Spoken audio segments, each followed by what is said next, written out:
Tervitus, täna on siis pühapäev ja meil on siin täna siis külas mul Kadri Karriko. Tere! Ja vaata, see on selline huvitav aeg täna, kui me kohtume, eks ole, et eelmine kord me kohtusime siin samas ja sina kutsusid mind enda juurde ja me kohtusime siin minu juures. Nüüd kutsusin mina sind enda juurde ja me kohtume jälle siin minu juures. Et meil on siin mõnus olla ja täna me võtamegi hästi lõdvad sõbrad, et me lubasime rääkida Kadriga teile, õigemini Kadri räägib teile rohkem kui mina. Räägime natuke viirustest, räägime, kuidas oma keha hoida, oma ümbrust hoida. Ja täna, mis saab veel aktuaalsemalt olla, kallikesed, vaata ümber ringi, et jah, on küll see koroonaviirus, aga näed, mulgi hääl kähe ja inimesed on täna, ma olen Kadri kuulnud, et on ka nohus ja köhas endiselt, et nohu ja köha on tagasi või polegi kuhugi ära läinud. Et ei oskagi öelda, kas nutta või naerda või kui öeldakse, et gripp on kadunud, ma ei tea, kas gripi diagnoosi veel ei ole, aga nii-öelda tavainimeste mõistes selline nohu ja köha periood, lasteaiad on nüüd lahti, on taas ka vanemateni jõudnud. Ka mina siin, eks ole, et sain paar päeva seda nohu proovida, kuigi teen sporti ja toidan ennast ja teen mingisuguseid asju, et see on kõiksugust lisavitamiine, aga näe, ikka mind viirus tabas, et miks ma siis haigeks jäin, et mis sa arvad? No mina alustan ka juba augustikuust nii-öelda seda ennetust, eks ju. Aga eks on iga-aastane selline aeg, kus organismil on nii-öelda väike šokk, päikest enam ei ole, hoopis külmem ja stress seoses siis sügisega ja seoses nii-öelda ikkagi muudatustega jälle.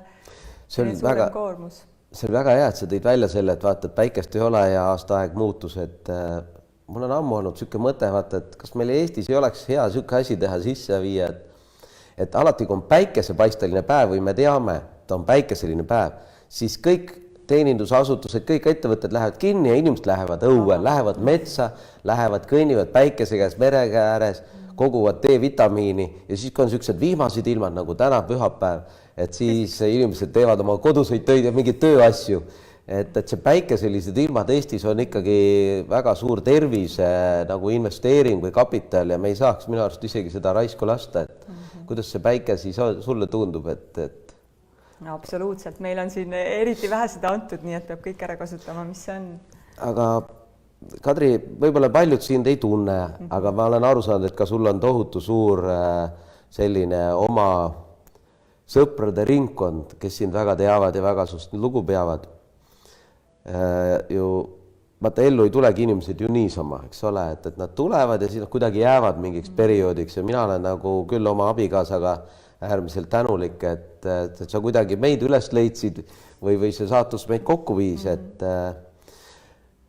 ja mul oli väga suur üllatus või huvi, kui ma kuulsin, et mida sa elus üldse teinud oled, et minu jaoks, vaata, mina olen õppinud sellist ja minu aju töötab nagu arsti aju, et lõpetad, vaata, eks ole, oma keskkooli ehk gümnaasiumi, siis lähed arstiteaduskonda, siis teed oma magistrit võib-olla ja siis teed doktoritööd ja nii edasi, spetsialiseerud. Ja su aju töötab kogu aeg nagu arsti mõtlemise järgi, et see kuidagi see mudel on nagu aju, nagu selline arstilik. Ja siis ma kuulsin, et sina oled hoopis inseneri teadmisega. Mõtlesin, et oh my god, et inimene, kes tegeleb teiste aitamisega just tervise valdkonna, tegeleb oma baasmõtlemiselt või selliselt nagu, et on inseneri teadus. Et räägi natuke, kuidas sa selle inseneri kunsti leidsid või mis see lugu sellega on? Kes ma olen, eks ju?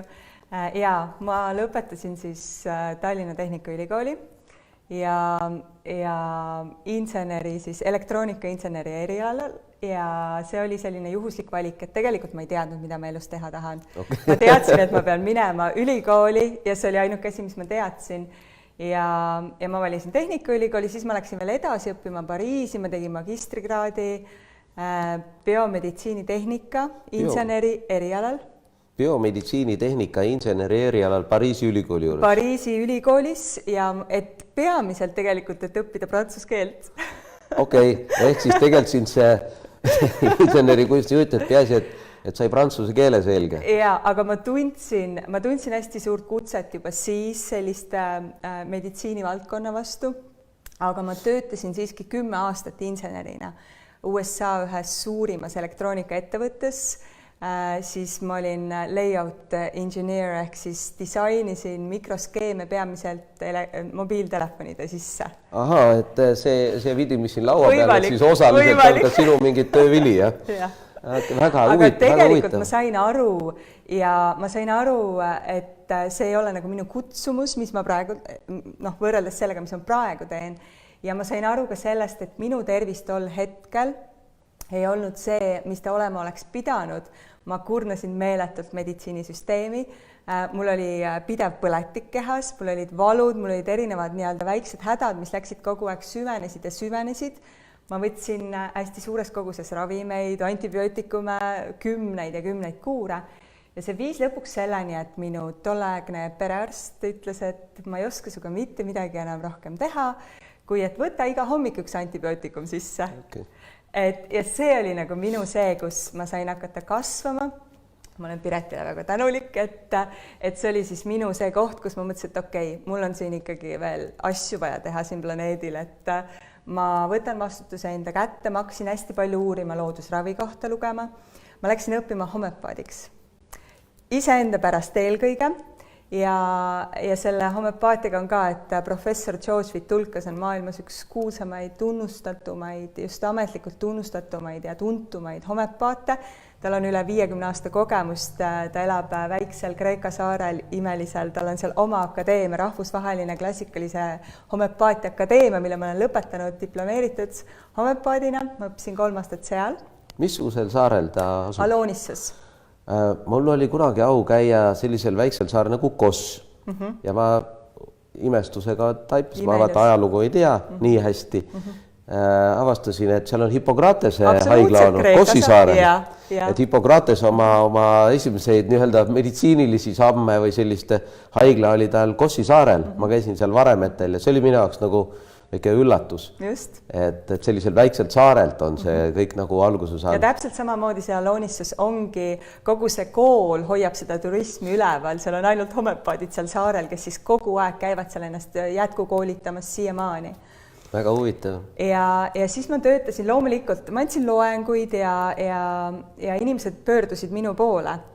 Ja ma sain aru mingi hetk, et need inimesed, kes pöörduvad homeopaadi poole, et nad on ikkagi juba väga hädas, et nad on proovinud ära kõik, mis meditsiin suudab teha ja siis nad tulevad, istuvad mu ette maha, ütlevad, et anna siis see imepill, ja kui sa ei anna seda imepilli, siis sa oled halb homeopaat, siis homeopaatia on nõme ja siis on kõik nõme, eks ju.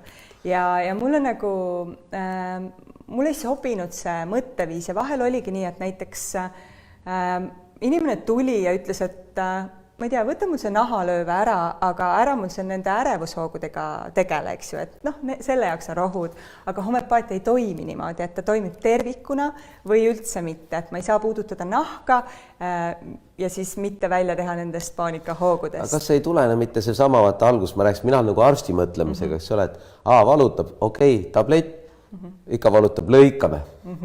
Et sama, et kui sul on see asi, et inimesed nagu ootavadki sellist kiiret ravi. Hästi kiiret ravi. Et hästi ruttu, et mul on nüüd häda, ma tahan nüüd ravi ja kui ma nüüd ei saa abi, siis ma pettun, ma lähen järgmisse kohta. Kui ma nüüd abi ei saa, siis ta käib nagu hästi palju kohti, siis ta tahab saada esmaabi.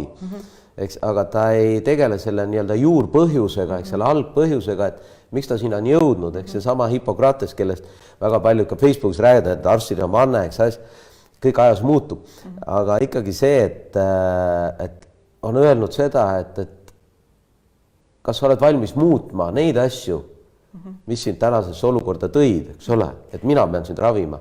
Ja minu arust tundub, et see, millest sa räägid, see homeopaatia, nagu traditsiooniline, ka Hiina meditsiin ja paljud asjad, eks ole, ajurveeda asjad, ikkagi on sellised, mis on nagu aegades toimunud. Inimese nagu see võtab aega see muutus, et ei ole kiire lõige. Ja saab ka esmaabi tõenäoliselt anda, et või? Saab. Aga kroonilised haigused võtavad aega absoluutselt. Ja Hippokrates tegelikult rääkis juba 400 aastat enne Kristust, kui ma õigesti mäletan, et on olemas 2 võimalust inimest ravida. Üks on siis allopaatiline meetod ehk vastandmeetod, mis siis eeldab seda, et meie keha on tegelikult erinevate süsteemide kooslus ja üks süsteem ei puuduta siis teist, et näiteks, et meil on nahahaiguste spetsialist ja meil on psühhiaater ja meil on sisehaiguste arst ja kardio, eks ju, südamearst, aga et nad ei tee nagu koostööd, need süsteemid omavahel. Ja sellega me siis eeldame, et need haigused ka kukuvad justkui juhuslikult meile kaela, neil ei ole mingit seost, nad ei taha meile midagi öelda. Nüüd, ja teine viis, mida siis juba Hippokrates rääkis, oligi sarnasusel põhinev meetod ehk homöopaatia ja sellega me vaatame keha kui tervikut. Sealt tuleb see sama, et me ei saa tegeleda nahaga, kui me ei vaata tema paanikahooguseid, sellepärast et organismis on hierarhia ja me peame jälgima seda looduslikku hierarhiat, me ei saa sellest mööda minna ja me peame ravima seestpoolt väljapoole ja homöopaatias siis iga sümptom tahab midagi, see on märk, eks ju, see on mingisugune signaal selleks, et tuleb teha teistsuguseid valikuid ja et kõik süsteemid mõjutavad kõike. Et noh, ma toon sulle enda elust näite, et naha 20 aastat tagasi mul oli hästi suur akne, on ju. Ja nahaarst, ma läksin nahaarsti juurde, no enam ei ole, et ma läksin nahaarsti juurde, imeline akneravim on Roacutan, ma ei tea, kas sa oled sellest kuulnud, tekitab maksakahjustust ja paanika, psühholoogilisi häireid põhimõtteliselt. USAs olid paljud inimesed siis ravi ajal, kas sooritasid enesetapu või noh, mul on eriti hästi veel läinud, on ju, et see väike maksakahjustus, on ju. Aga et su nahk on puhas, aga tühja sellest siseelunditest, eks ju.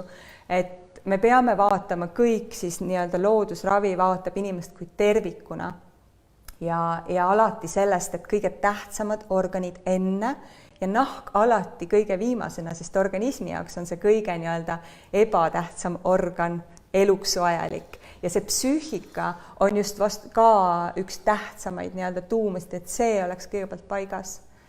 Ja noh, need valikud ka, et ma nägin, et inimesed ei ole siis valmis nii-öelda neid muutusid oma elus tegema, et palun anna mulle see imepill, et ma teen neid ja neid valikuid, et sina võta lihtsalt need kõrvaltoimed ära, eks ju. Ja ma ei olnud ka sellega päris päri, et kui inimene ei ole, ta ei tahagi näha neid põhjuseid, sest mina näen ju 10 valikuid, miks see inimene siin on, miks ta on siia jõudnud, see ei ole juhuslik, vaid see on olnud teadmatusest sageli, teadmatusest tekkinud valikud. Ja ma olin ka seal kohas, kus ma mõtlesin, et kuidas ma saan aidata inimesi, et siin tulevad siin mudas ja mädas nii-öelda, eks ju, seal ämbri põhjas, et kuidas ma saan oma fookuse tõsta sinna ettepoole ja õpetada seda elustiili, sest nagu sa ütlesid, Hippokratese see põhisõnum seal arsti vandes, kunagises algses vandes, oligi see, et muuda haige elustiil tema kasuks ja eemalda haige elust kõik, mis teda kahjustab. Et see on nii-öelda arsti või ravitseja tegevus peaks olema, eks ju, mitte lõigata. Lõigata on ka vahel vaja. See on väga ilus, mis sa ütlesid tõesti, Kadri, et ma tänan, et sa selle välja tõid. See oli väga ilusasti öeldud, et just see, et me peame minema sinna algusesse, me peame ikkagi, arstid peavad nagu tulema ära sellest võib-olla tänasest sellisest vastanduslikust või ainult sellest teaduspõhisest, mis on tegelikult ju alles uus ala, teaduspõhine meditsiin, olgem ausad, kuulge. No tegelikult ongi, et kui sa täna loed seda arstivannet, siis see kahjustamise koht on välja võetud. Paljud asjad on muutunud. Ja see aitamise koht on asendunud, et arst võib aidata ainult teaduslikult tõestatul viisidel. Et mis see teadus on, eks ju?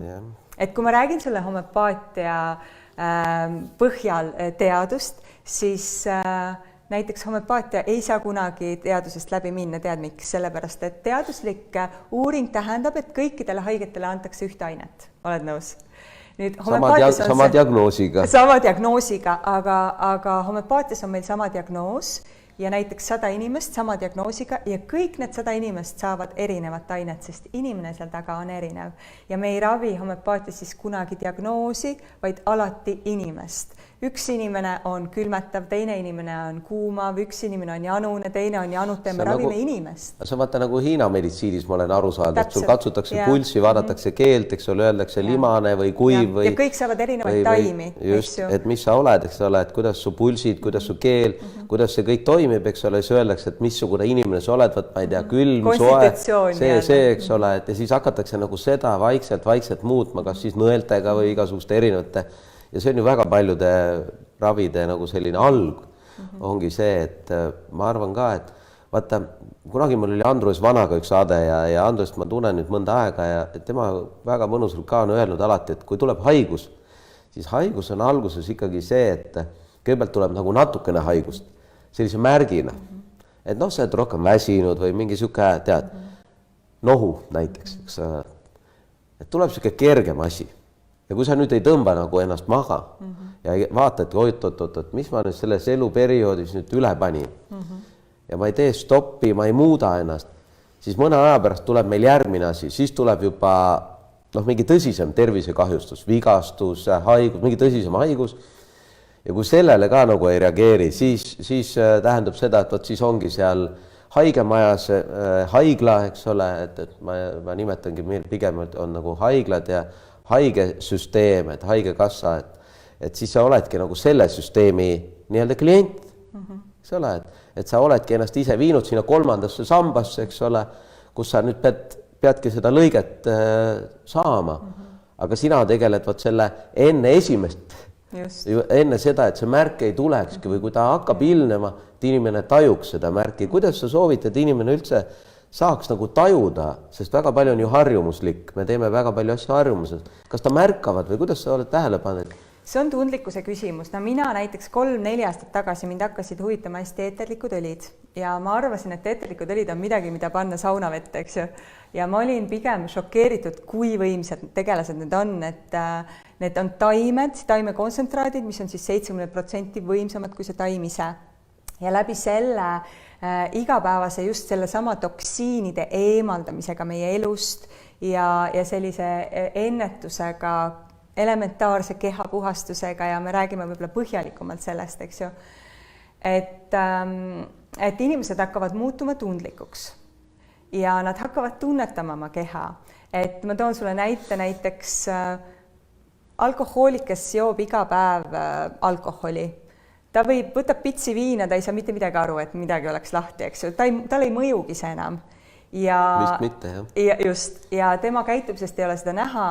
Mina ei ole üle 10 aasta ühtegi tilka alkoholi tarbinud ja kui mina jooks pitsi viina, siis ma kujutan ette, et ma oksendaks mitu päeva, mul oleks konkreetselt mürgitus ja igast rakust purskaks mul seda alkoholi välja. Tookord, kui meil see akne oli, täna ma ju tean, et mul oli tegelikult sa eelmine kord rääkisid Liis Oravaga, eks ju, gluteeni talumatus, glüfosaat ja kõik, mis mulle ei sobinud, et siis ma ühe käega sõin nagu saiakest ja teise käega võtsin tablette juurde ja nahaarst ütles, et mis sul viga on, et üldse ei mõju, on ju.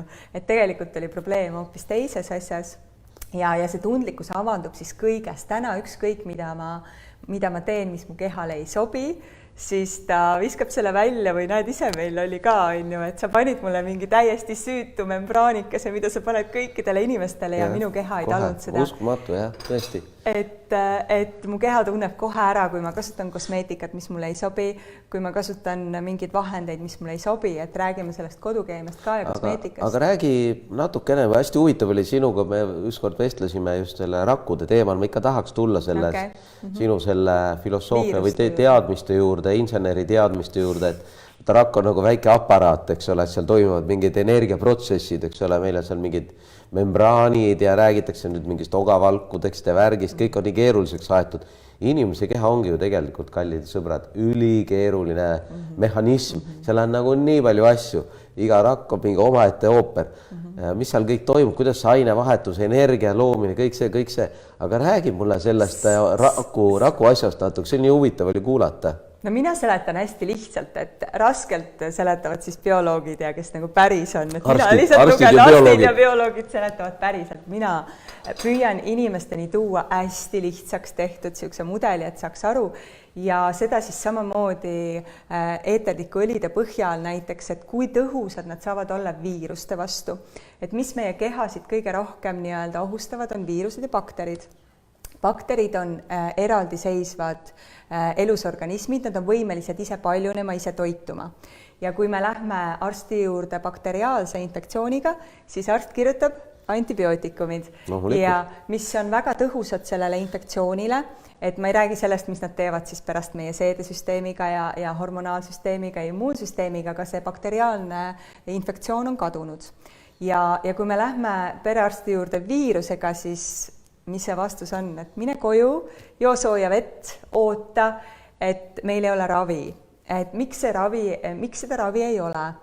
Ja see põhjus on selline tegelikult hästi lihtne, et viirused ei ole iseseisvad organismid. Selleks, et nad saaksid paljuneda, nad peavad olema nii kavalad ja ronima meie rakkude sisse. Ja siis meie rakud paljundades iseennast paljundavad seda viirust, sest nad ise ei suuda, nad lähevad meie DNA külge ja rakku kaitseb siis membraan. See membraan on õlise koostisega ja see on üks põhjustest, miks siis tavameditsiinis ei ole nii-öelda ravimid, siis väga raske on sünteetiliste asjadega sinna raku sisse saada, sest membraan kaitseb. Ja ravimid on tihti siis vee baasil lahustuvad ja õline membraan ei lase seda läbi, aga eeterlikud õlid on õlis lahustuvad ja neil on võime pääseda rakkude sisse, seal, kus toimub viiruste paljunemine ja areng ja peatada see viiruste areng raku sees kui ka bakterite areng rakust väljaspool. Ja sellepärast on nad just hästi efektiivsed kõikide viiruste bakteriaalsete asjade puhul. Ja see on ka vaata üks põhjuseid, kui ma olen lugenud nii-öelda arstiajakirjandust, eks ole, ja vaadanud, et räägitakse, miks me varajast ravi nii-öelda SARS-CoV-2 puhul ei kasuta, eks ole, miks perearstid ei soovita varajast ravi ja nii edasi.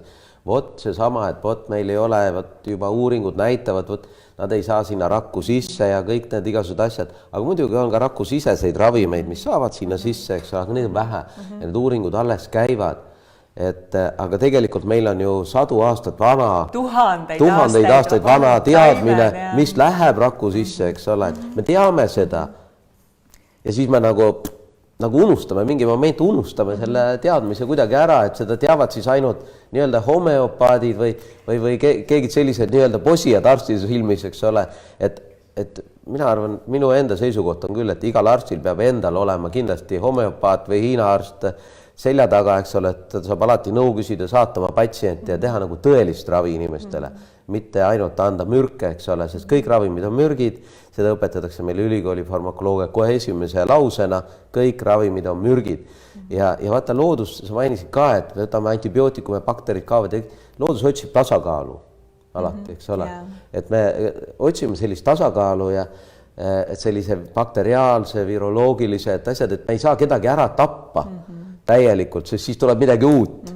Et me peame seda tasakaalu praegu keskkonnas meie ümber ka toimubki selline tasakaalu otsimine, eks ole, vaktsineeritute, mitte vaktsineeritute selle viiruse suhtes, aga räägi mulle nüüd sellest, mis sa veel tahtsid rääkida, sul oli seal, et nüüd me rääkisime selle raku asja läbi, et sul oli seal väga huvitavaid mõtteid, sa saatsid mulle, et mis sinu südamel on ja millest sa tahad rääkida? No see ongi see, et tuua nagu selle asemel, et sõltuda kellestki just nagu kas arstist või kas või homeopaadist või terapeudist, et võtta see vastutus enda peale ja hakata ennetama seda kõike, mis mina täna teen ja mis minu põhimissioon ongi see, et mul on täitsa oma kogukond, mul on siis sadu peresid, inimesi, kes siis tahavadki teada juba enne, milliseid valikuid teha, et üldse mitte kunagi sinna ämbrisse kukkuda. Ja vanas Hiinas näiteks oli samamoodi, arstile või ravitsejale maksti siis, kui sa olid terve pidevalt ja kui sa jäid haigeks, siis arst pidi sind tasuta ravima, sellepärast et tema töö oli justkui kehvasti tehtud. Ja ma olen sama meelt, et näiteks aastaaegade vaheldusel me puhastame oma keha, mis on elementaarne, kujutad sa ette oma kodu, mida sa ei ole mitu aastat koristanud, mõni inimene 10 aastaid ja siis tekibki selline piltlikult, et okei, kola tuleb liiga palju, siis sa lähed spetsialisti juurde, spetsialist ütleb, et nii, aga võta kargud. Näe, inimene on maru õnnelik, et näed, nüüd karkudega saab jälle kodus käia. Nii kaua, kui lagi tuleb seal vastu, läheb jälle spetsialisti juurde, mõtleb seal, ütleb, et no ma ei tea, tee aken lahti, pane pea välja. Ja lõpus on, et okei, mul enam ei ole lahendust, aga võta see kõik lahti, puhasta oma keha ära ja kõik hakkab jälle toimima nagu vanasti. See oli super, mul oli võimalus sinu kutsel osaleda ühel sinu nii-öelda kogukonna kohtumisel ja mind üllatas nende inimeste julgust tulla ja tõesti lava ees mitmetele, 10 inimestele kui 100 inimesele, eks ole, avalikult rääkida oma terviseprobleemidest, oma seiklustest arstidega ja kuidas nad on saanud nagu ennast nii-öelda korda. Sest eelmise saates liiskusid, no mis see tervise definitsioon on? Tead, kordan uuesti, ma olen definitsioonis väga halb. Aga minu jaoks on tervis alati see, et meil on tasakaal. Me funktsioneerime täna hästi. Meil ei ole probleeme teha oma igapäevaseid asju. See on minu jaoks kõige tähtsam. Ja seal ma tõesti nägin nende inimeste silmist, et neil olid probleemid, nad said kes kosmeetikat vahest, kes mingid rinnaimplantaatidest lahti, eks ole, nendest mingitest probleemidest, mida arstid tõesti eitasid ju, eks ole, inimene oli peaaegu nagu suremas juba, eks ole, eitati probleemi ja inimene mõned kuud hiljem on juba tervenenud, eks ole, et sellised väga-väga huvitavad lood olid seal ja nahaprobleemidega ja see on võimas, mida sa teed ja see on kehapuhastusega seoses, eks ju, kuidas inimesed on saanud lahti kroonilistest allergiatest, heinanohust, eks ju, mis on 30 aastat olnud, kuidas ta on saanud rääkimata seedehäiretest ja ka depressioon on ju tegelikult vale ajukeemia tulemus ja kõik see seedimisest hakkab meil ju heaolu hormoonid tootmine, et väga-väga palju asju sõltub meie lihtsalt sellest, kus me elame ja mis valikuid me igapäevaselt teeme. Aga mida sa siis nagu praegult soovitaksid, ütleme, kui me võtame nüüd hetkel riigis ja üle maailma olevat olukorda, eks ole, väga lihtne on öelda, et toituge tervislikult ja jalutage ja kõik, aga just see sama, et see elustiil, et meil on ikkagi väga palju ülekaalulisi, meil on väga palju kõrge vererõhuga patsiente, meil on eakaid inimesi, kes surevadki selles koroonas ära, eks ole, 1, 2, 3 tükki päevas on ju. Et aga mida siis nagu see tavainimene siis nagu nüüd võiks või peaks või sinu soovitusel, millel tähelepanu pöörama, et midagi konkreetsemalt äkki? Okei, ma võib-olla räägiks seda tausta jällegi nagu, et miks kõik inimesed pannakse nagu ühte patta, me ei saa panna kõiki inimesi võrdselt nii-öelda kohelda ja võib-olla sellepärast see paanika on ka nii suur, et näed, see viirus nagu kukub nagu bingoloto niimoodi kõikidele järjest, et me kunagi ei tea, mis nurga tagant see meid varitseda võib, et tegelikult viirused on alati olnud, on ja alati jäävad, aga mis on oluline selle juures, et kui me vaatame erinevaid gruppe, siis üks grupp inimesi on hästi hea immuunsusega ja nemad põevad seda ükskõik mis viirust, me ei pea ainult kuulsast viirusest rääkima, me räägime üldiselt, nad põevad viirusi hästi kergelt, nad lähevad sinna kõrge palavikuga, tavaliselt väiksed lapsed on selles grupis, et kõrge palavik, paar päeva ja siis tõuseb ja läheb ja see palavik on nagu puhastustuli, mis on sealt nagu uuenduse teinud sükse restardi ja laps läheb ja ta tunneb ennast väga hästi. Sama minu lastega eelmine nädal. Läksid lasteaeda, 2-3 päeva said olla ja tere tulemast on ju viirus. Just, et see on kõrge immuunsuse märk. Nüüd osad inimesed siis on seal natukene allpool, kus immuunsus on natukene langenud ja peamiselt elustiili otsuste tõttu ja seal on siis inimestel tunne, kus nad on hästi tihti kogu aeg haiged. Iga kuu võivad nad olla erinevates viirushaigustes ja need viirushaigused siis jäävad nii-öelda pikaks ajaks, et köha seal 3 nädalat, nohu jääb pidama, väsimus jääb, eks ju. Inimesed justkui ei tule sellest viirusest hästi välja ja üks märk on see ka, et nende palavik ei tõuse enam 40-ni, kellel täiskasvanutest tõuseb 40 palavik, eks ju, väga ei tõuse. Hea, kui tõuseb sinna 38 juurde, et organism ei jaksa nagu võidelda hästi tugevalt, et tegelikult viirus on väga nõrk tegelane, ta on väga tundlik temperatuurile ja see on põhjus, miks siis organism reageerib kohe, tõstab palaviku üles, põletab ruttu läbi selle viiruse, ta ei saa paljuneda ja inimene saab terveks, aga täiskasvanul inimesel tavaliselt ei jaksa enam tõusta ja siis ta jääb vinduma ja on kolmas grupp inimesi, kes on siis, ma ütleks, et allapoole sellist punast joont, kus on kroonilised haigused. Ja tegelikult me peaksime kartma neid kroonilisi haigusi. Miks? Sellepärast, et ma ei tea, kas oled kuulnud, et loodusseadust, jällegi homeopaadid on jälginud tuhandeid, sadu ja tuhandeid aastaid loodusprotsesse, mismoodi patoloogiad kehas käituvad ja neil ei ole olnud laboreid ega moodsaid aparaate, vaid neil on silmad, kõrvad, terve mõistus. Aga Samuel Hahnemann, kes on siis homöopaatia looja, on ilusti kõik kirja pannud oma teoses Organ, on üle 200 aasta tagasi paragraafide kaupa siis kõik need seadused. Ja üks seadus on see, et kui sul on tugevam haigus organismis, siis nõrgad ei saa ligi. Ta on kaitstud nõrkade vastu ja viirused on väga nõrgad tegelased tegelikult, enamus viirusi. Ja juhtubki selline asi, kus inimene arvab, et ta on väga terve, sest ta ei ole 30 aastat näiteks ühtegi korda palavikku jäänud ja tal ei ole ühtegi viirushaigust. Et mis tegelik põhjus on? Võib olla see, et tal on organismis tegelikult krooniline haigus, mis teda kaitseb viiruste eest ja kui see viirus peaks siis tõesti inimene nakatuma, siis see tavaliselt on enne surma ja see sama viirus, mis oli nii-öelda väga lihtne tervel lapsel, siis viib selle kroonilise haige põhimõtteliselt hauda, sest ta ei allu enam ravile, ei allopaatilisele, ei homeopaatilisele. Et see on selline, kus me ütleme, et organism võtab veel enne surma ennast kokku, et davai, kas ma tulen siit välja või ei tule ja siis on minek. Kas sealt võib mingit paralleeli siis tänase olukorraga tuua? Täpselt, et inimesed, kes on siis krooniliselt haiged, et neil võibki olla nii-öelda kulgeda see raskelt, aga ma ütlen ausalt, et mina ja sina ei ole selles grupis, kus me peaksime üldse mõtlema, et viirushaigus saab meid tappa.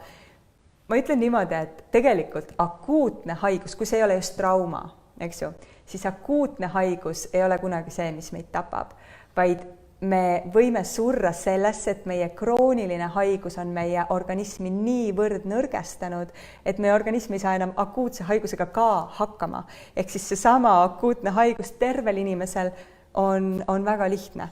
Ehk siis inimesed peaksid märkama enne, kui haigus läheb krooniliseks. Just, ja nad peaksid tegelema selle. Just see kõrgvererõhu küsimus, diabeet, eks ole, kõik sellised põhimõtteliselt nagu natuke nagu käitumuslikud probleemid, eks ole, et mida me saame ikkagi teatud kas toitumise, liikumise, mõtlemisega kõike nagu paremaks, enne kui me satume sinna haigemajja, eks ole, noa alla või siis veel hullem mulla alla, eks, või ahju, et see on tõesti selline tänapäevane vähe kajastatud teema, et räägitakse tõesti, kõik üritatakse kogu aeg see meedias, eks. Vot meil on nii palju nakata, nii palju suri nüüd, eks ole, siis loed, kes siis olid, mingid vanad inimesed. Vanad inimesed reeglina ongi haiged, nad ongi see riskigrupp, nagu sa ütlesid. Et kuidagi selline ühiskondlik diskussioon või mõistmine, et kellest me üldse, mis kontekstis me midagi räägime. See on jäänud minu arust natuke nagu arutlemata, et vot nüüd üritame lapsi kõiki vaktsineerida, eks ole, teades, et tegelikult lastel see ei ole probleem, see haigus. Vähemalt mina ei ole kuskilt lugenud täna, et näiteks see SARS-CoV-2 oleks lastele mingi väga suur probleem või et meil oleks laste seas tohutu pandeemia, laste seas pandeemia. Ja meil on koole, meil on haigestumisi asja, aga kas meil on nagu tõesti see nagu suur probleem või on see, et meil on mõned positiivsed testid selles koolides, eks ole, ja kuidas see haiguse kulg tegelikult seal kulgeb, eks ole, et natuke peaks nagu sügavuti minema. Loomulikult me võime alati öelda, et vaata, see vaktsiin sobib täna 12–18 ja veel väiksematele ja veel ägedamalt, eks ole, me saame teha juba väga noorelt kõike. Väga erinevate viiruste puhul, tihti arstid toovadki seda näidet, eks ole, vot kunagi olid leetrid ja siis oli see haigus ja siis me saime sellest jagu, nüüd me saame sellest jagu. Aga kas ei oleks võib-olla tõesti mõttekam hakata rääkima sellest, mitte ainult sellest vaktsiinidest, hakata rääkima homeopaatiast, hakata rääkima eeterlikest õlidest, mineraalsooladest, mida sa mulle oled tutvustanud, eks ole. Et võib-olla räägidki võib-olla siis sellest natuke või? No tegelikult jaa, et sul on õigus, et meid ikkagi kaitseb immuunsüsteem ja me võime teaduslikult uurida ja teha ja noh, mina ütlen küll, et teadus ikkagi ka ei tea täna ikkagi murdosa sellest, kuidas immuunsüsteem toimib, eks ju.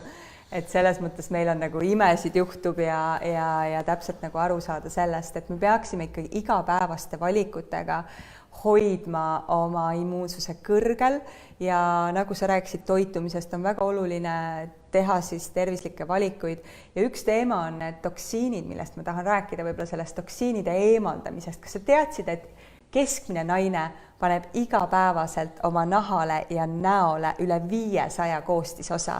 Ma kuulsin seda selles sinu lahedas grupis ühe seal päevadel, mida sa korraldasid, kus üks tütarlaps või noor naine õigemini kogenud spetsialist rääkis sellest. Mul nagu vajus niimoodi kergelt öeldes suu ammuli, et kas tõesti või? Meil meestel on ikka superlihtne elu võrreldes teiega.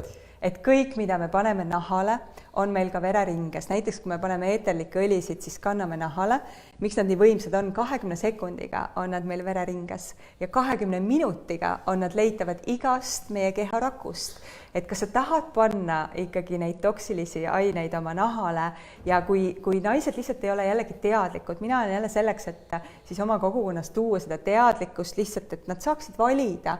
Et võib-olla nad ei ole kuulnud, et mineraalõli on paljudes kreemides siuke odav nii-öelda naftabaasil mahuaine, mis tekitab kilekoti efekte ja ei lase sellel niiskusel enam välja tulla ja vastupidi tekitab siis igasuguseid nahaärritusi ja on kantserogeenne ja talk, eks ju, mis on naistel puudrites, põsepunades, lauvärvides, beebipuudrid on ju olemas, Johnson & Johnson, samamoodi sellest on täiesti saade tehtud, kuidas jällegi USA-s kohtukeisid seoses vähiga ja nii edasi. Et me teaksime kõigest, mis meie elus on, mis meie ümber on, rääkimata siis säilitusainetest, parfüümidest, kunstlikest nii-öelda parfüümidest, raskemetallidest, plii, punased huulepulgad sisaldavad 60% huulepulkadest sisaldab pliid, alumiinium, imeline deodorant, ma ise ka kasutasin, kui ma trenni tegin. Paljud üldse tunnevad mind muideks rühmatreenerina Tallinna suurimatest spordiklubidest, ma olen 15 aastat olnud treener ja loomulikult oli apteegis oli deodorant 50%, 15% alumiiniumit, imeline. Panid ükskord kaenla alla, nädal aega ei higistanud. Mingit probleemi. Mingit probleemi, nädal aega. Nüüd on botox.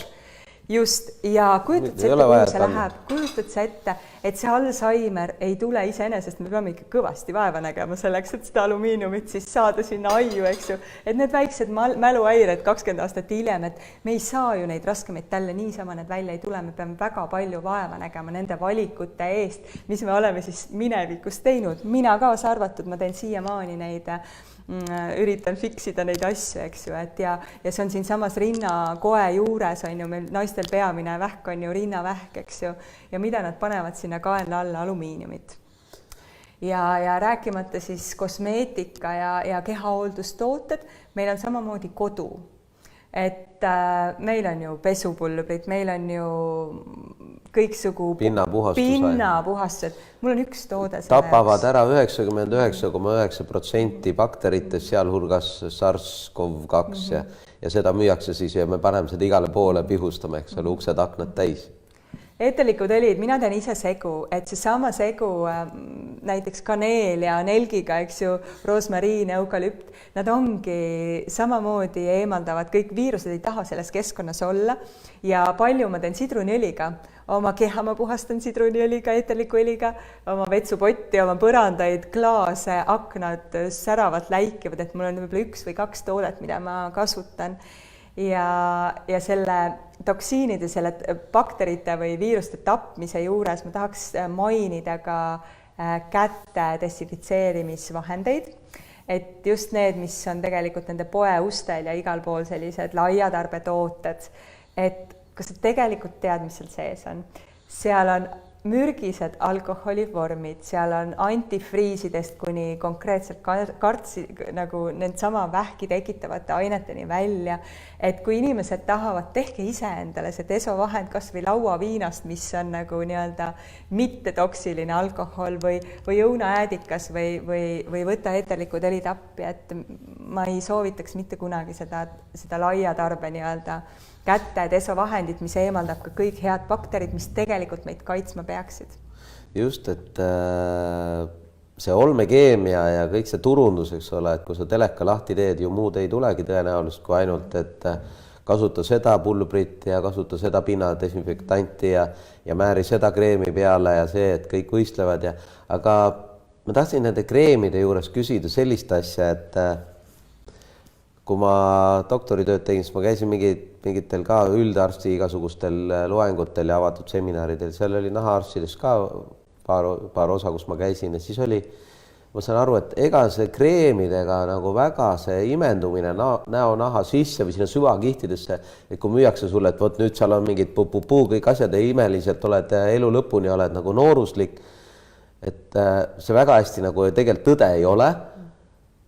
Ja selle kaudu me mürgitame, nüüd ma saan aru, eks ole, ennast veel lisaks nende lisaainetega, et kuidas siis see näonahk või see nii-öelda see toonus hoida või kuidas, mida sa soovitad? Jällegi, minu naised teevad ise kreemi ja mul on tõesti naised, kes on kasutanud kõige kallimaid sarju kosmeetikas ja kes ütlevad täna, et mul ei ole mitte kunagi näonahk nii hea olnud ja kosmeetik ütleb, et näed, lõpuks hakkasid need tooted mõjuma, eks ju.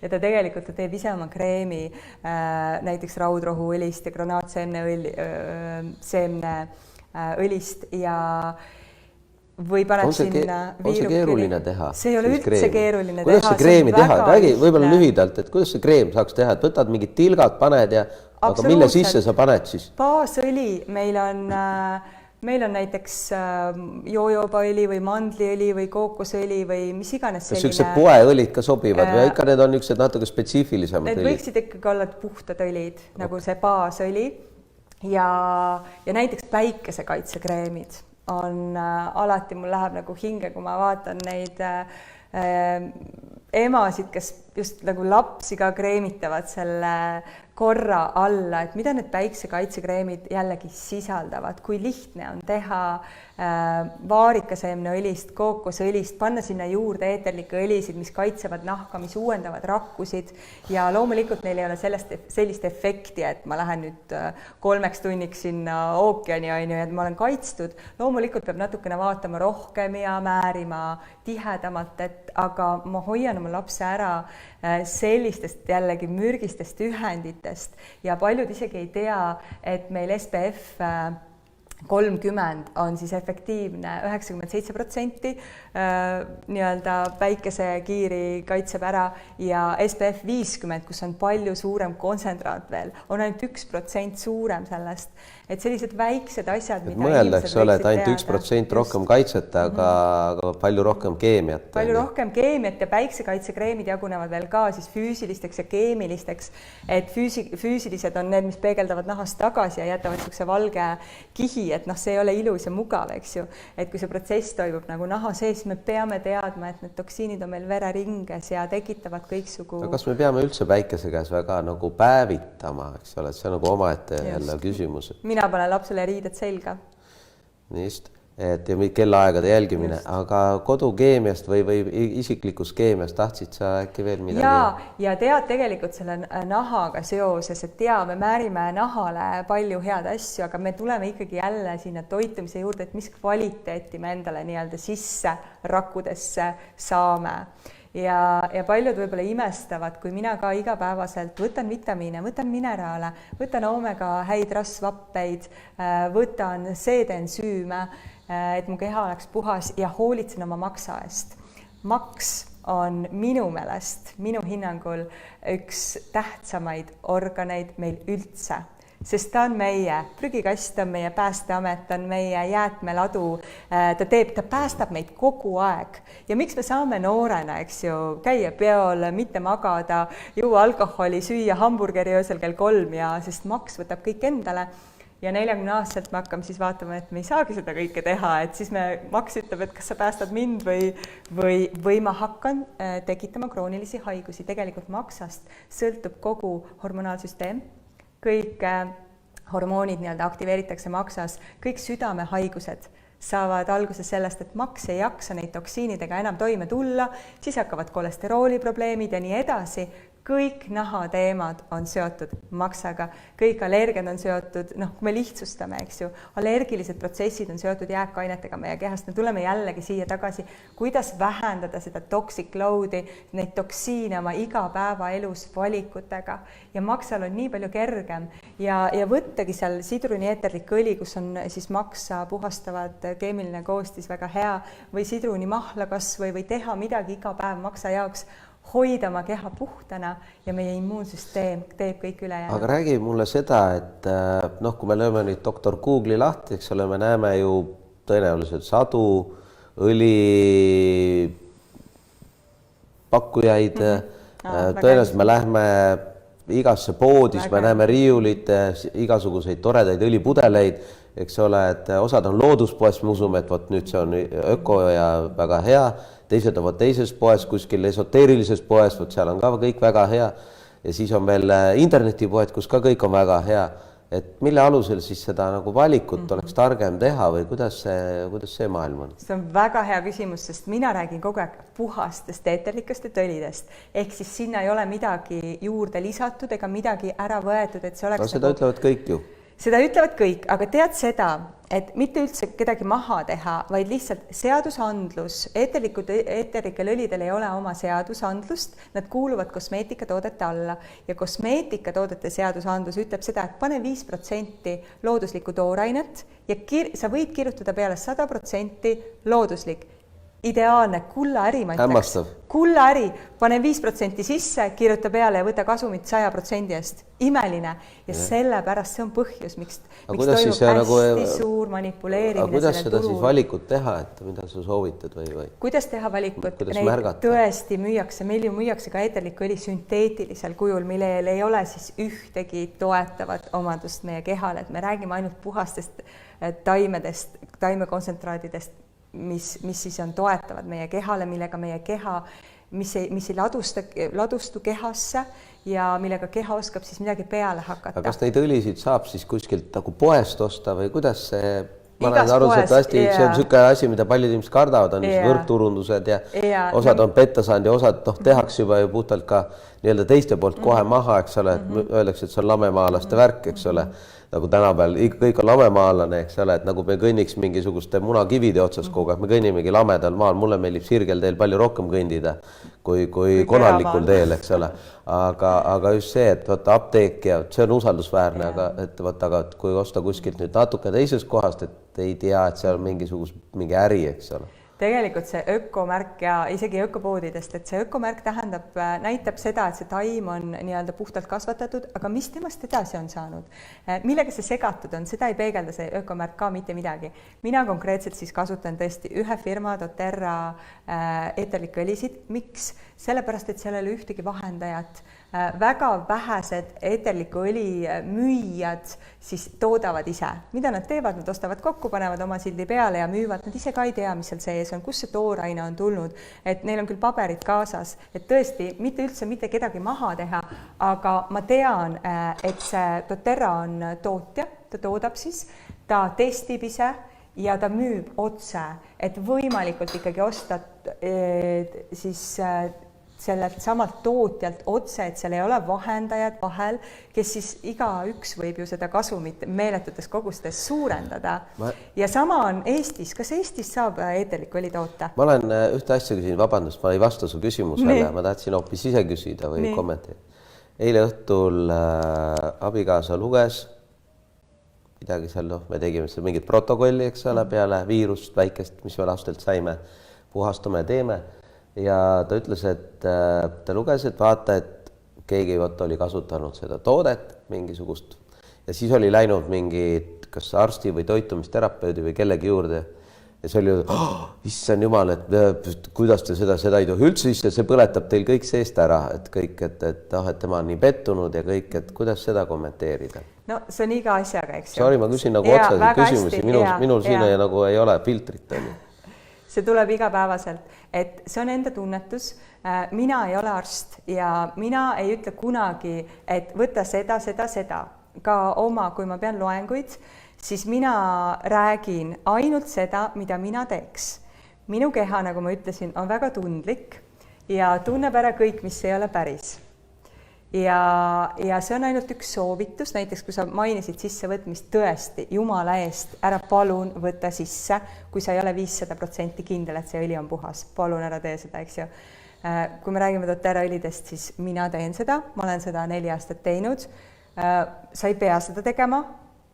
Ma lihtsalt räägin sulle, mina teen seda hea meelega, ma olen ka seda võtnud ja juba 2020. aasta algusest või natuke enne 2019 lõpus, enne kui see viirus hakkas levima, ma hakkasin juba seal sügisel ennast sellega nagu turgutama. Just, et see ongi nagu see oma vastutuse võtmise koht, mis mulle ka väga meeldib, et sa ei anna ära oma vastutust ei terapeudile, ei sellest, mis poes müüakse, ei ükskõik kellele, kes sulle nii-öelda õlisid pähe määrib või mis iganes. Sa võtad selle vastutuse ise. Mina räägin sulle seda, mida mina usun. Keegi teine räägib sulle toitumisnõustaja, räägib sulle, mida tema usub ja ta päriselt usub seda.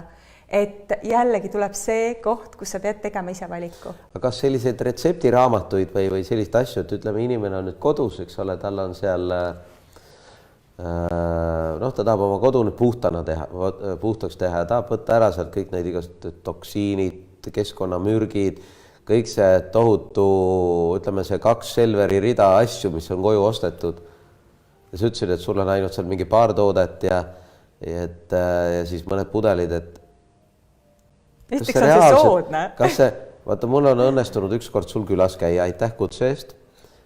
Tulime abi saama asjas ja siis näitasid oma armsat kodu, super lahe koht, väga ilus, puhas, väga mõnus, tõeliselt hea auraga. Ja saad aru, et see on nagu puhas, et sa lähed nagu puhtasse kohta, sa ei lähe nagu keemialaborisse. Et ma olen käinud kodudes, kus on nagu, sa saad aru, et see on nagu keemiline. Et kuidas seda saavutad siis? Ma ütlen ausalt, et ega minu keha ja minu nina ei kannatagi enam neid keemilisi lõhnasid, ma tunnen kohe ära, et mu keha on harjunud väga puhaste lõhnadega, täpselt samamoodi see alkoholi näide, eks ju, et kui sa oled harjunud puhtaga, siis sa tunned ära selle, mis su kehal ei sobi. Kas need retseptid on kuskil saadaval ka või ainult siis jagate seda nii-öelda oma gruppides, et inimesed, kes tahavad, et absoluutselt Kadri ootab teie kontakte, eks ole, et ta tahab teid aidata, ta on nagu super aitaja, ma ei tea paljus, mulle tundub, et sa nagu 100 inimesed iga päev küsivad su käest mingit nõu ja abi. Tõsi, see ongi minu töö, eks ju, et ja need on selles mõttes ka, et inimesed oleksid toetatud, et nad ei olekski üksinda kuskil pusimas nende asjadega, et mis ma nüüd teen ja mis ma ei tohi teha, vaid et meil ongi kogukond, inimesed räägivad, seal on ju 1000 inimesed meil grupis, kes kasutavad. 1000? Jah. Oskad sa öelda, palju Eestis üldse seal nagu sellist, see kogukond hõlmab üldse inimesi Eestis, kes nagu selliste nii-öelda puhaste õlidega ennast puhastavad ja oma kodu hoiavad ja oma nahka hoiavad, et Ma võib-olla eksin, kui ma siin ütlen, aga suurusjärk on kuskil 5-6 tuhat. 5-6 tuhat inimest ainult. Tegelikult ainult. No jah, muidugi, aga seal on ka see, et nende taga on pered, eks ole, reeglina on see naised ja nende taga on pered, et seal võib siis korrutada nii-öelda 2-3-ga, eks ole, et 10-15-20 tuhat, eks ole. See on ikkagi märkimisväärselt väike osa elanikkonnast on teadlikud sellest teemast.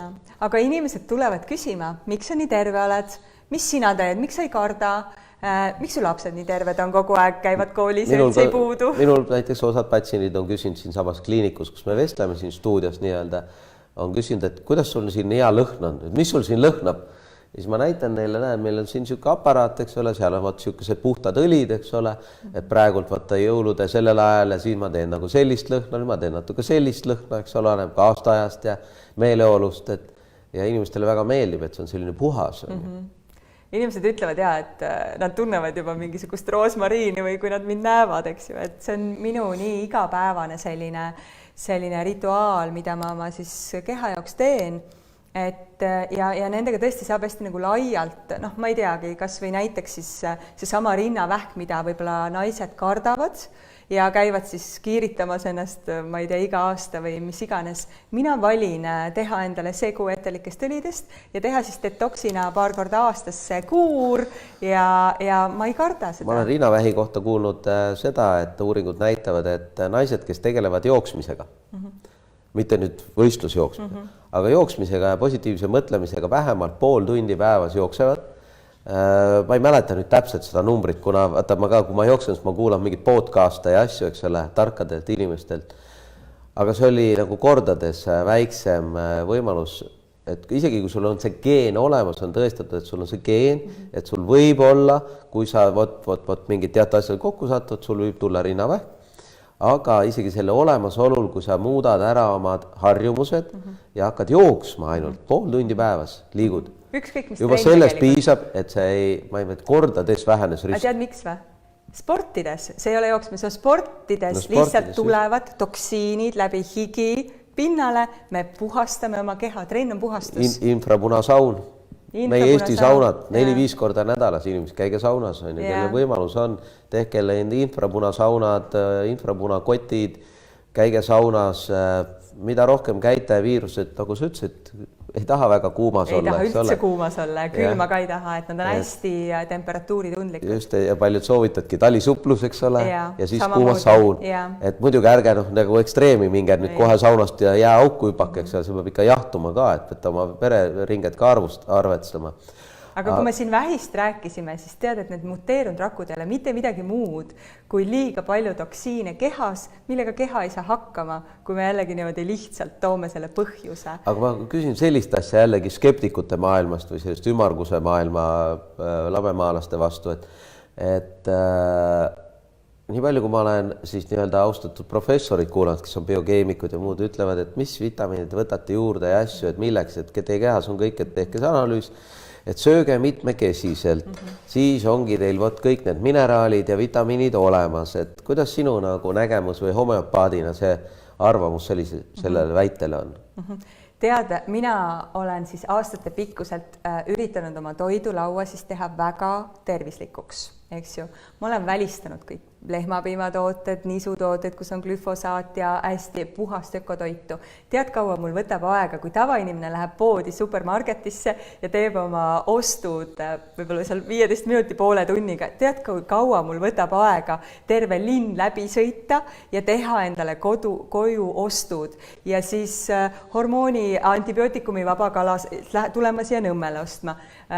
Hormoonivaba kala ostan ma, tellin üldse Lõuna-Eestist, Kesk-Eestist tellin midagi muud, siis saan ökotoitu, siis ma sõidan kõik ökopoed kinni nagu läbi üle Tallinna, et see on meeletud töö ja organiseerimine ja ka siis ma ei saa tegelikult seda kvaliteeti, mida ma tahaksin.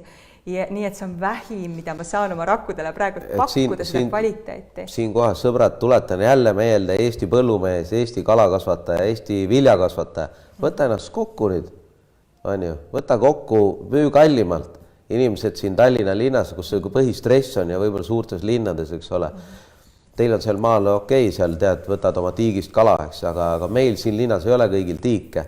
Et võtke ennast palun kokku, tehke sellised oma kogukonnad, nagu on piimaühistud, tehke, ma ei tea, kala, liha ühistud, hakake nagu tõesti nagu mõtlema selle puhta toote peale ja hakake seda pakkuma Eesti elanikele, et me oleksime terved. On väiksed tegijad, on olemas, neid peab otsima. Mitte väiksed, vaid need, kes täna on suured, peaks olema väiksed. Ja need väiksed võiksid saadagi suuremaks, aga siin ongi vaata see tasuvuse punkt, ma saan aru, et see on kallim, eks ole, tõenäoliselt, see on kõik süksed asjad. Organiseerimine, mul tuleb 1 kord nädalasse Valgast see toit, eks ju, ma pean ju organiseerima, kui ma unustan seda tellimata, siis mul seda ei ole, ma olen nädal aega söömata. Me peame sinu tellimislisti tulema, eks ole, kuidagi, et see on nagu tohutu ettevõtmine. Tohutu ettevõtmine. Tehke need äpid, tellimisäpid või ma ei tea, keskkonnad ja väga äge, no nii. Siin on vahepeal küsimus, ma jälgin siit laivi, et kui kaua säilivad doTERRA eterikud õlid. Teate, et puhtad õlid säilivad igavesti, sest mis seal sees läheb rääsuma, on baasõli, kui neid on millegiga segatud.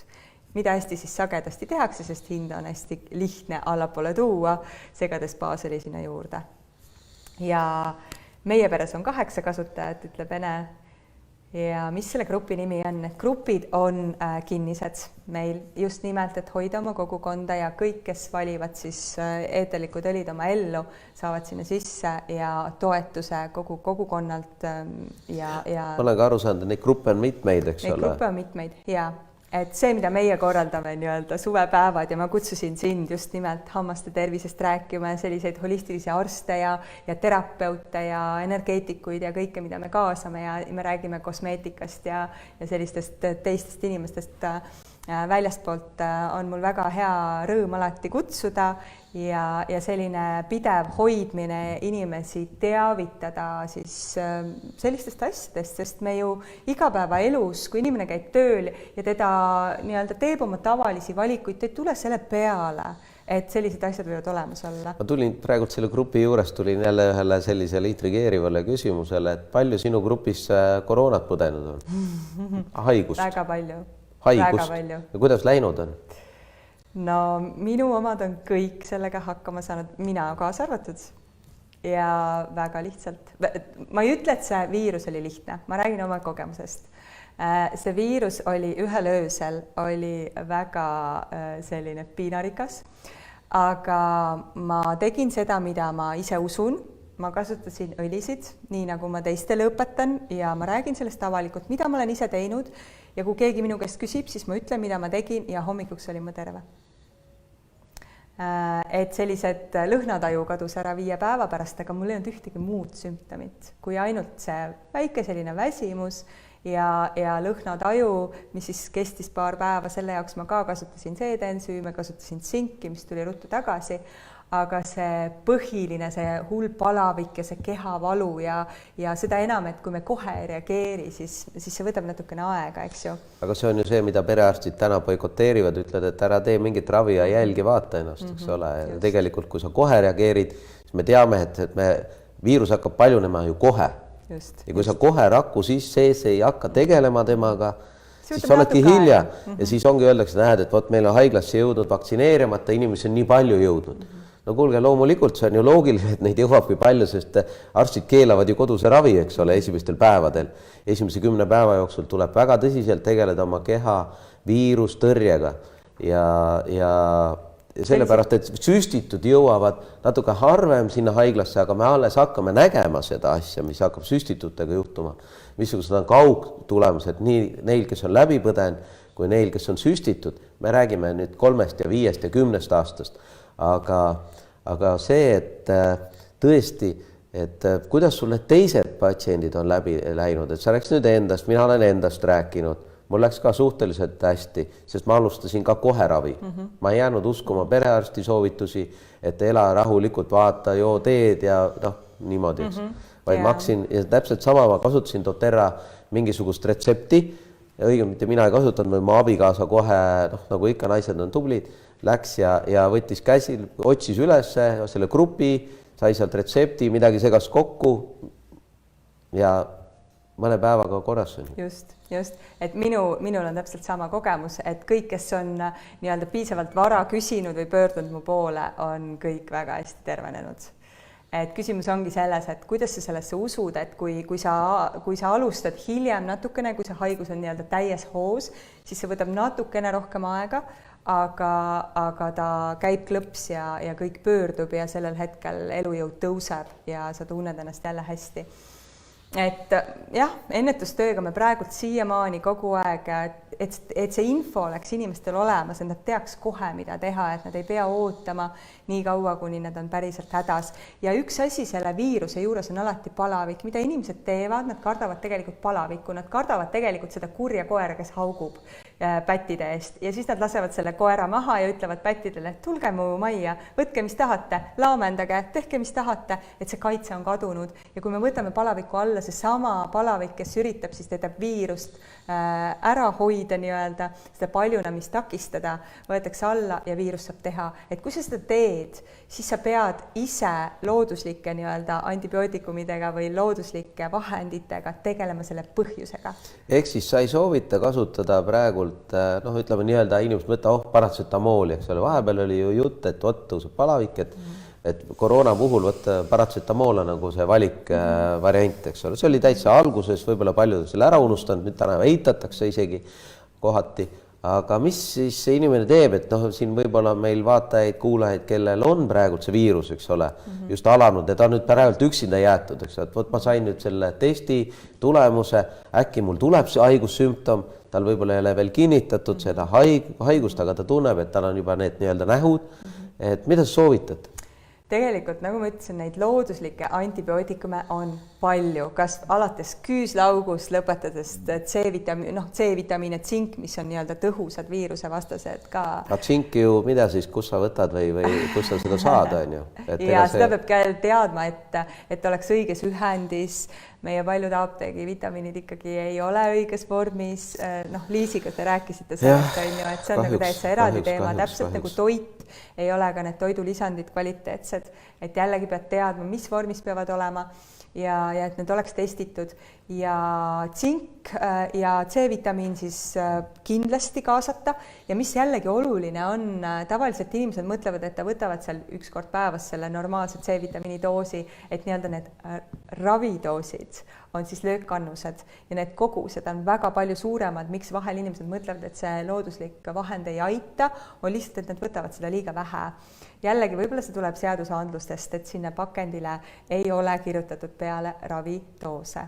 Või näiteks sipelgapukoor, mida enne kui ma õlisid hakkasin kasutama, Pautarko, on, ma ütlen päriselt, mis kogustes seda mina kasutan ja mis kogused sinna pakendile on kirjutatud, et siis need on ikka 10-kordse see on lihtsalt, vahega. Et ei tekiks probleeme müügilubade ja muude dokumentatsioonidega. Et need vahekorrad on 10 kordi ja see on see, mida inimesed, tuleb lihtsalt julgustada neid ja öeldagi, et sellistest doosidest. Aga tihti tundub, et see on ikka jube kallis äri, et ostad neid purke, eks ole, vitamiine, asju endale kogu aeg sisse laksata, 10-kordseid doose, aga ma ikkagi olen seda meelt, et ma küsin, et aga kumb on siis kallim, kas lõpuks minna haiglasse tõsiseid tagajärgi ravima või tõesti pannagi mingid mõned päevad, 1-2 päeva, 3-4 päeva mingid tõsist annust endale sisse ja siis tulla välja sellest asjast. Ja süüa pigem siis tõesti praegult neid, mina eelistan süüa praegult neid vitamiine ja asju, kui siis nii-öelda mitmekümne aasta pärast ravimeid samamoodi, sama peoga, eks ju. Et ma kavatsen elada tervelt väga kaua ja ma leian, et see kvaliteet on ikkagi nii oluline meie rakkudele. Ma päriselt 40-aastaselt ei ole tundnud ennast kunagi nii tervelt, ei 20-selt, ei 30-selt, kui ma praegult olen. Et ikka oli midagi, mingi nahateema, mingisugune hommikul juba ärkasid, kõik oli lima täis, et öösel oli see lümf kogunenud, kõik mürgid siia, et selliseid asju mul ei ole enam tõesti aastaid. Aga lühidalt rakusooladest paar sõna, palun. Rakusoolad, rakumineraalid on väga huvitav teema. Eestis neid jällegi seadusandlus keelab, nad on nagu tohutult ohtlikud asjad, kuigi igal pool, kui sa lähed, isegi lennujaamadest saad osta, igal pool on need olemas ja siis meil Eestis Ravimiamet peab seda nagu tohutult ohtlikuks asjaks, aga räägi, mis asi need rakusoolad või rakumineraalid on? No üldse homöopaatia on keelatud Eestis, eks see on ravimid, et neid ei ole lubatud kasutada ja üks saksa homöopaat doktor Schüssler siis 150 aastat tagasi ütles, et hakkas uurima neid mineraale, mis meil kehas on peamiselt ja ta uuris tuhastatud inimese tuhka ja peamised mineraalid olid siis kõik meile tuntud, kaltsium, kaalium, naatrium, magneesium, eks ju, raud, seal sellised põhilised asjad ja ta tegi sellest nii-öelda 12 mineraali teooria ja ta sidus nagu kõik patoloogiad, sidus mineraali puudusega. Et teatud siis patoloogiad tekivad, kui teatud mineraalist on puudus või on mineraali tasakaalutus, ka ülejääk. Ja ta sai fantastilisi tulemusi. Ainult nende 12 mineraali ja määrates siis inimese patoloogiate järgi juba näos on need peegelduvad, et kes teab, siis oskab lugeda, et näiteks tumedad silmaalused on teatud mineraali puudus, need alla vajuvad, paljud iluoperatsioonid jääks ära, kui inimesed teaks, mis on rakumineraalid, et need laud, mis on turses, kortsud on tegelikult mineraali puudusest, et mingil hetkel need tulevad, on ju, ja happekortsud ja nii edasi, et need botox-süstid saab tegelikult hoida väga looduslikult ära ja nad on nii-öelda valmistatud natukene homöpaatilisel meetodil, see ei ole homöpaatia, sest see on ikkagi mineraal, see on ikkagi aineline. Kui me homöpaatiast räägime, see on ainult energeetika, mis mõjutab meie elujõudu, aga mineraal on siis aineline, mis täidab meie rakkusid. Nad on nii piisavalt väiksed, nad on võimelised minema meie rakkude sisse jällegi ja parandama selle ainevahetuse siis raku sees. Et näiteks kui me võtame magneesiumi tabletiga toidulisandina juurde, see magneesium ei pruugi sul imendada, see läheb sama targalt, eks ju, WC-potist alla, et ta ei jõua rakkudeni, rakud ei võta seda vastu. Miks siis aneemikud võtavad nii-öelda rauda juurde, aga nende raud ei tõuse, eks ju. Ja väga sage probleem. Väga sage probleem ja see sama raku mineraal, mis on siis nii-öelda imendub juba suust otse verre, suhkru baasil, laktoosi baasil, nagu homöpaatiagi, ta parandab selle ainevahetuse raku sees, selle magneesiumi ainevahetuse ja siis sa sööd või võtad toidulisandina magneesiumit juurde ja siis ta ka imendub ja jõuab see magneesium lõpuks rakkudesse. Et see on vahe. Et milles see siis on, et Eestis nagu see asi meil kuidagi nagu ei liigu? Et ma nagu vahest päris sagedi, ma toon lihtsa näite, et aastakümneid tagasi minu poole pöördus üks Ameerikas elav juut Iisraelist ja tema sõber oli leiutanud bypass meetodi mingisuguse, et vaata inimestel pannakse ju uued veresooned südamele, eks ole, südame infarkt, siis pannakse uus veresoon seal kuskil ja siis nii-öelda see on kallis lõikus, eks ole, väga hea ärihaiglatele. Aga tehakse nii-öelda hemodialüüsi ehk põhimõtteliselt dialüüsi patsientidele, eks ole, käid seal nii-öelda aparaadi sees, puhastab ära, selle vere ringleb ja laseb sulle puhta vere tagasi. Aga ta lihtsalt puhastatakse teatud kemikaalidega ära. Ja siis me ütles, et kuule, et uuriks Eestis, noh, ta oli elas Eestis, et teeks siia kliiniku, et tavai teeme. Ja ma uurisin seda ja me ei saa Eestisse, ei saanud seda 4-5 komponenti sisse. See ravi pärast aastaid hiljem, ma olin Ameerikas ühel koolitusel ja ma nägin, seal oli igas supermarkst oli mingi medical news, tasuta nagu meil linnaleht umbes või mingi, vaatasin tohutult pakkujaid, $2,000-3,000 on seanss või noh, see nagu see ravikuur, eks ole. Meil lõikus maksab umbes 30-50 000 eurot on ju näiteks on ju, või 30 000 eurot. See on 10 korda odavam ravi, on lihtsalt lasta dialüüsist ja veresooned puhtaks pesta. Täna ju COVID-iga täpselt sama, et veresoontes, eks ole, naastud, eks ole, tekivad need trombid, asjad, seda saaks lihtsalt läbi pesta, need naastud ära lahjastada nii-öelda.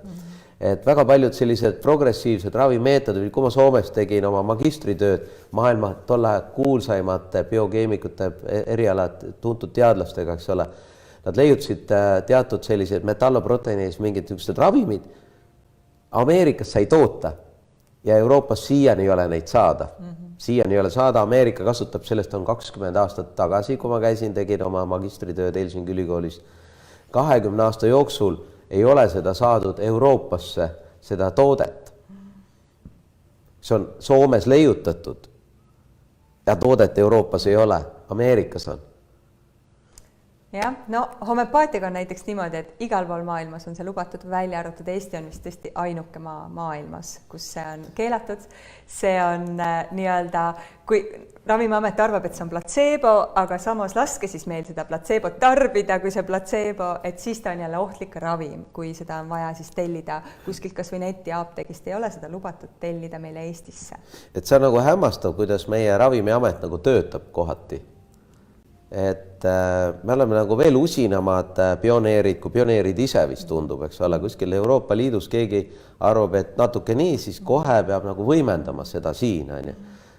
Et miks me, milles see asi on, ma võtan natuke ikka peab intriigi ka siin saates olema on ju alati, et milles see siis nagu on, et me ei saa nagu ennast käsile võtta, et teha neid asju, mida Euroopas saab teha. Kas või Euroopas, me ei räägi isegi seda, et see ei ole Euroopas lubatud, see on lubatud, aga meil Eestis ei ole.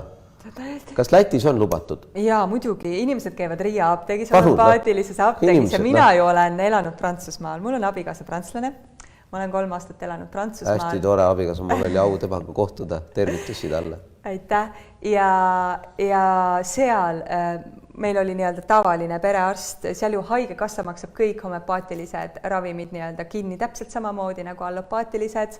Meie perearst, kui mul beebi sündis, andis siis homeopaatiat ja seal on nii tavaline, sa oled spordiklubis ja inimestel on võib-olla lihase või liigese mingisugused nikastused või asjad, antakse kohe, sulle jookseb 3 inimest juurde, võtavad kotis sul terad, arnikat, palun, on ju, et kui laps kukub tänaval, ema jookseb juurde, et palun, kas sa arnikat tahad, kiirabi autos mu ämmale kukkus üks see tõkkepuu pähe ja kiirabi autos arstid annavad arnikat, sest tavameditsiinis ei ole selliseid vahendeid, mis siis lõpetaks nii-öelda see sisemised verejooksud ajus, et see on see kiirabi homeopaatiline ja see on nii normaalne see. Et mul tekib küsimus, et millega Ravimiametis tegeletakse, missugune teie ametlikult, teie vastutus? Kas te võtate vahest nagu isikliku vastutuse ka nendes asjades? Või on ainult niimoodi, et eraisik peab ainult vastutama nende tagajärgede eest. Ja minu arust nagu ametkonnad, et tulge nüüd ükskord nagu 2 jalaga nagu tõesti reaalsesse ellu. Ise te käite homeopaatide juures, ise te tarbite teiste arstide teenuseid, välja arvatud, isegi te ei lähe tihti arsti juurde, aga siis, kui asi läheb ametlikuks, siis kõike takistatakse. Et mina ei saa nagu sellest nagu mõttemaailmast aru, et andke andeks see, et mul nagu kisub veid sellist asja tead, et peaks olema tõesti koostöös, et see nagu nii-öelda alternatiiv ja minul on ka palju arste, kes pöördub mu poole ja midagi, eks ole. Ja samamoodi on mul vahest vaja sinu abi, eks ju, sinu seda teravat skarpelli ja kätt, sest teatud asjad on traumad ja asjad, mida ju arstiteadus imeliselt teeb. Absoluutselt, sellel on väga suur võime, aga kuidas siis on, et lähme Lätti ostma ja? Lähme Lätti ostma ja või kolime Hispaaniasse, Prantsusmaale ja ostad absoluutselt igast apteegist saab homeopaatilisi ravimeid. Ja. Et mis sul seal veel huvitavat või küsimusi äkki, et tõmbame otsi kokku või tuleb veel mingisugused mõtted, sest minul ei ole ühtegi spikrit ees. Ma tean, millest sa enam-vähem tahtsid rääkida. Et kas on mingeid huvitavaid küsimusi, millele me saame veel kiirelt vastata või on sul endal veel midagi, mis sa tahaksid lisada? Ma vaatan siin natukene neid küsimusi, et kas siin on midagi, mis... Et see on tõesti, seni kuni sa küsimusi vaatad, ma nagu mõtlen, et tõesti, et selline loodustasakaal, et arstiteaduses võiks ju ka olla tasakaal selle üle, et meil on nagu see nii-öelda traditsiooniline vana, 1000 aastat vana inimeste tervendamise metoodikad ja siis on meil see kaasaegne supermeditsiin, tohutud aparaadid, tohutud oskused, võimalused, et kuidagi seda nagu ühendada ja kokku panna, et kuidas seda nagu riiklikul tasemel ikkagi meil ei suudeta, et vanasti meil oli tervishoiuminister, oli reeglina alati, oligi tervishoiuminister, väga head inimesed, väga lugupeetud arstid said ainult nendeks. Ja tõesti asja tundvad inimesed täna, anna andeks Tarel, ei taha solvata, aga ma arvan, et tervishoiuministeerium ei ole tervishoiuministeerium täna, vaid peaks kaasama palju rohkem laiapõhjalisemaid spetsialiste ja rohkem tõesti nagu sellist kaasaegset integreeritud tervise spetsialiteeti ja võtma rahva tervisele vajalikke ja kasulikke otsuseid vastu. Ja suunama Ravimiameti, Terviseameti tööd palju jõulisemalt. See on minu isiklik arvamus. Mis seal head küsimused on? Tõsi, et jah, see alternatiivmeditsiin, kui ma tahaks provotseerida natukene, siis ma ütlen ka, et need taimeravi on olnud siis 1000 aastaid vana, eks ju, meditsiin on 100, eks ju, pluss. Et meil looduses on olemas siis täiesti kõik need ühendid, ma toon sulle lihtsa näite, kui mul on liigese valu, ma panen Wintergreeni õli sinna peale, mis on siis keemiliselt koostiselt väga sarnane meie teada-tuntud põletikuvastase ja valuvaigistava tabletiga aspiriiniga. Et üks on looduslik metüül, mis iganes, ja teine on siis metüülsalitsülaat ja teine on atsetüülsalitsüülhape, eks ju, üks on keemiline ja teine on siis looduslik, et see toime on sama, et kummal on kõrvaltoimed loomulikult sellel sünteetilisel versioonil, eks ju. Ma olen saanud väga palju, vaata, osad inimesed võib-olla teavad ja võib-olla mitte, aga et ma aeg-ajalt käin jooksmas, eks ole, ja siis ikka, vaata, vahest on põlved natuke valusamad, vahest puusad on ju. Ka määrid neid spordikreeme või asju, või võta neid, võta apteeki, lähed, võta neid, võt neid asju, need on jube head. Ma ei ole nagu väga mingit abi saanud, aga siis oli see sinu mingisugune kreem, on ju, ma panen peale, ma ei tea, võib-olla 1-2 korda. Mingisugust probleemi, ma ei tunne, ma panen kas enne jooksu või pärast jooksu, kui mul on põlvanud kergelt. Mul ei ole enam ammu muidugi valutanud, ma olen muutnud oma sammu tihedust. Aitäh sulle, minu kallis kiropraktik ja et tõesti, tema ütles mulle väga lihtsalt 160-180 sammu minutis. Siis sai lõhu põlvi, eks ta on niisugune tip jookseni, et ei ole puh. Okay. Sama tempo, aga lihtsalt tihedama sammuga sai lõhu põlvi näiteks. Ja paljud sellised asjad sama, et kasuta õlisid, mitte ravimeid näiteks. Nii, ole hea, et võib-olla see, et kes on tegelikult kelle alternatiiv, ütleme mina ainu, et kes on alternatiiv. Et töötame käsi käes ja meil on üksteist vaja, on minu sõnum siin. Aga ole hea, Kadri, 3 väga head soovitust nüüd meie inimestele või üks super soovitus. Mida sa soovitad, mida sa ise oleksid endas nagu muutnud? Kõigepealt, kui sa saaks nüüd muuta ja mida sa soovitad siis meie vaatajatele, mida nad saaksid muuta oma elus? 3 sellist ideed äkki. Ikkagi tea seda, et igapäevaselt ei ole olemas imepilli, mis teeb sind terveks ruttu ja kohe. Et need igapäevased väiksed valikud on see imepill, mida sa saad oma tervise jaoks teha. Hoida ennast eemale kroonilistest haigustest ja sa ei pea kartma, et need kukuvad sul taevast, need on tegelikult elustiilist sõltuvad ja hakka pihta väikestest asjadest. Mina ei ole siia jõudnud 1 päevaga. Ma olen neid valikuid alustanud siis 10+ aastat tagasi, kus ma hakkasin vaikselt välja vahetama teatuid asju ja see liigub siis järjest edasi, see hakkab hargnema, see lõngakera hakkab hargnema ja sa jõuad õigete asjadeni, kui sa seda vähegi soovid. Nii et alusta väiksest asjadest, väikestest ja lõpuks sul muutub kogu maailm sinu ümber. Viska välja toksilised ained, viska välja toksilised inimesed oma elust. Hoolitse oma emotsioonide eest, tee seda, mida sulle päriselt meeldib teha. See töö, mis on sinu kutsumus, need inimesed, kes on su ümber, mul on täiesti uued inimesed täna ümber ja ülitoredad inimesed minu ümber, et ma olen siiralt tänulik, et see kõik hakkab muutuma, su maailm tervikuna muutub. Et avaneb uus uks, jah? Täiesti uus uks alati, mitte kunagi ei lähe kinni need, vaid vastupidi, 100 uut avanevad. Nii, no mina sain mingi paar head soovitust, et mis see 3. võiks olla veel, et kuigi seal oli nagu palju väikeseid. Ja et see julgust ka, nagu mina jätsin maha ikkagi oma inseneriameti ja lõin ukse kinni ja ütlesin, et päriselt ma teen seda, mis on minu kutsumus ja ma ei ole mitte kunagi olnud paremas kohas, rõõmsam, tervem, õnnelikum ja see on ka tervise alus. See on üli super hea kokkuvõte, need 3 super soovitust ja see, et mida sa ise oma elus oled ju kõike kogenud, eks ole. Ja praegult ongi inimestel paljud hirmvad koolis, et mis siis saab ja või seal töökoht. Teate, siis ongi nii, et kumb on tähtsam, kas lapse tervis või see Eesti haridus aastake vahele jätta või mis, eks ole, võtta see paanikahoog ära, minge Hispaaniasse või ma ei tea, kus alati avaneb uus uks, nagu Kadri ütleb. Et see tuleb, teil lihtsalt enne ei tea, kui te ei hakka seda tegema, seda muutust oma elus.